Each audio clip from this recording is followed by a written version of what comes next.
Ever try to, picture infinity? It's kind of a mind bender, right? Well, today's deep dive is all about grappling with that very idea as we explore the concept of God.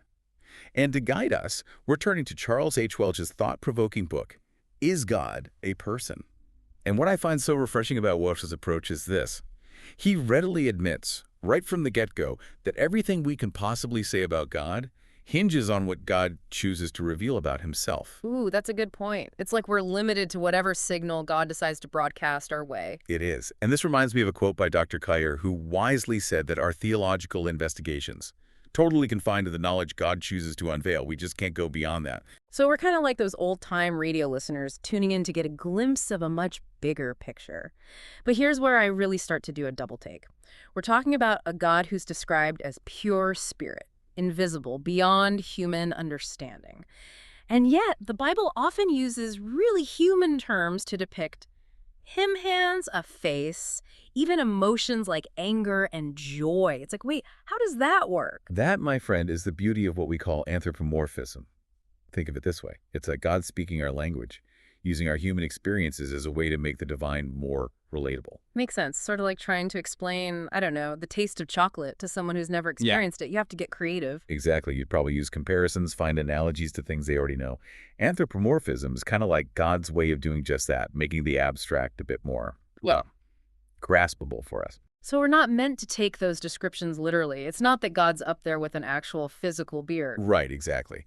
It's about understanding the concepts behind those descriptions. Things like fatherly love, kingly authority ideas we humans can connect with. Okay, that clicks. But then Whelch takes it a step further by digging into those specific Hebrew words used for God in the Old Testament, Elohim and Jehovah. I'll be honest, I never really gave much thought to God's names beyond just, well, God. That's where things get really interesting. It really is like peeling back layers of meaning you never even knew were there. Like Elohim, for instance. Welch connects it to this Hebrew word for oath, which I think adds such a fascinating dimension, don't you? Totally. It's not just God as a general term anymore. It's more like God who binds himself by a solemn oath. That feels way more powerful, more intentional. But what does that actually mean in the grand scheme of things? Well, for starters, it suggests that creation itself isn't random. Not just some cosmic accident. Instead, it's this deliberate act bound by God's own promise. Welch argues that Elohim embodies a God who is both purposeful and deeply committed to fulfilling a plan. And it's definitely not a coincidence that Elohim is the only name used throughout that whole Genesis creation account. Whoa. It's like he's laying down this foundational truth from the very beginning. This whole, I, Elohim, have sworn this creation into being. Heavy stuff. But then we get to the Garden of Eden story, and suddenly, bam, Jehovah enters the picture. What's the distinction there? Why the change? It's a huge shift, actually. While Elohim represents God in relation to creation as a whole, Jehovah signifies something much more personal. It's about God involving himself directly with humanity within the boundaries of time and history. Which is interesting because Whelch points out how the name Jehovah, unlike any other name for God, uniquely combines the past, present, and future tenses all rolled into one. He even brings up that I am passage from Exodus. You know the one I mean. Always found that one a bit mind-boggling. Oh, absolutely. That phrase has kept theologians guessing for centuries. It's one of those theological brain busters. And while there are lots of different interpretations floating around, the core idea of Jehovah as a God who willingly steps into the limitations of time, specifically for our sake. Yeah, that shines through in pretty much every interpretation. Elohim is the God who exists outside of time, while Jehovah is the God who embraces time to redeem us. So it's almost as if Elohim is like the architect, the one with that grand cosmic blueprint, and Jehovah's the one right there on site, hammering away, making sure all the pieces come together according to plan. If our human experience is so temporary, why do you think it matters so much to God? That is the million-dollar question, isn't it? And it brings us right to the doorstep of one of the most complex and often misunderstood concepts in all of Christianity, the Trinity. Okay, whoa. Hold on a second. So we've gone from this vast, awe-inspiring Elohim to the up-close and personal Jehovah, and now it's Trinity time. I gotta admit, this is where I usually start feeling like my brain needs a little theological GPS. Oh, trust me, you're not alone there. The Trinity has a way of turning even the most seasoned theologians into head-scratchers. It's a real humdinger. Right. Like, how do you even wrap your mind around the idea of one God existing as three distinct persons? It feels almost Well, Impossible. and that's precisely where the language we use can trip us up. You see that word person when applied to the Trinity. Yeah, it can be more misleading than helpful. It tends to create more confusion than clarity. Totally. I mean, when I hear three persons, I instantly picture three separate beings, which doesn't exactly scream unified God, does it? It's more like a divine committee. Exactly. And those mental images can really throw us off.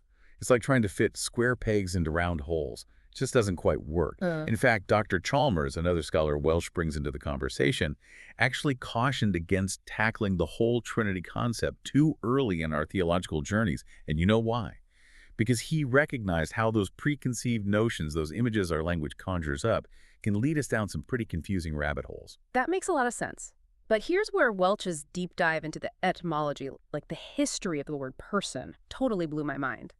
Did you know that in its original context, it didn't refer to separate individuals at all? It was more about like the masks worn by actors in a play or the different roles they portrayed. It's a game changer, for sure. Suddenly, we're not talking about three separate entities anymore, Yeah. but rather about the different modes or functions of the one God, the roles God plays to relate to us throughout history. Okay, now that is an analogy I can get behind. Right. Think of it this way.